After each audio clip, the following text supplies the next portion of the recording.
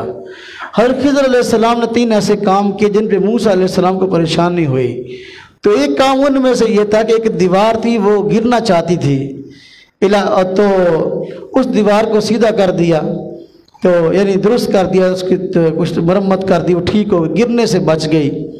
تو حضرت موسیٰ علیہ السلام نے حضرت خضر علیہ السلام سے فرمایا ہم بھوکے ہیں اور یہاں کھانے کا انتظام بھی نہ ہو سکا، جن لوگوں کی ہم نے یہ مزدوری کی ہے ان کو کہہ دیتے لئن شئت لاتخذت علیہ اجرا، اگر چاہتے تو کچھ ہم ان سے مزدوری لے لیتے۔ فرمایا ایسا نہیں کرنا۔ اس کی وجہ بیان کی، کیوں یہ کام کیا؟ فرمایا یہ دیوار ہے نا، اس دیوار کے نیچے خزانہ تھا 2 بچوں کا، والد ان کا فوت ہو چکا تھا، اگر یہ دیوار گر جاتی، دیوار کے نیچے خزانہ ظاہر ہو جاتا اور لوگ خزانے کو لے کے اڑ جاتے، حالانکہ یہ 2 یتیم بچوں کا تھا۔ وجہ بیان فرمائی آگے، فرمایا وَكَانَ أَبُوهُمَا صَالِحًا، ان بچوں کا باپ نیک تھا۔ ان کے ساتھ یہ نیکی کیوں کی کہ دیوار گرنا چاہتی تھی، اس کو مرمت کر دیا تاکہ خزانہ محفوظ ہو جائے، خزانہ لوگوں کو پتہ نہ چلے، بچے بڑے ہوں تو خود اس خزانے کو حاصل کرے۔ تو وجہ بیان فرمائی وَكَانَ أَبُوهُمَا صَالِحًا، ان بچوں کا باپ نیک تھا۔ اب باپ نیک تھا، باپ کی نیکی کا اثر اگلی نسل کو پہنچا، فائدہ اگلی نسل کو بھی ہوا کہ اللہ رب العزت کی طرف سے وقت کے 2 پیغمبروں کو حکم دیا، حضرت خضر علیہ السلام کو، حضرت موسیٰ علیہ السلام کو، جاؤ جا کے اس دیوار کو جو گرنا چاہتی ہے جا کے مرمت کرو تاکہ دیوار گر نہ جائے اور نیچے جو ان 2 یتیموں کا مال ہے یہ کہیں لوگوں کو نظر نہ آ جائے اور وہ مال ضائع نہ ہو جائے۔ تو میرے بھائیو، علم دین ہر حال میں انسان کو نفع دیتا ہے، اس کا دنیا میں کسی قسم کا کوئی نقصان نہیں ہے۔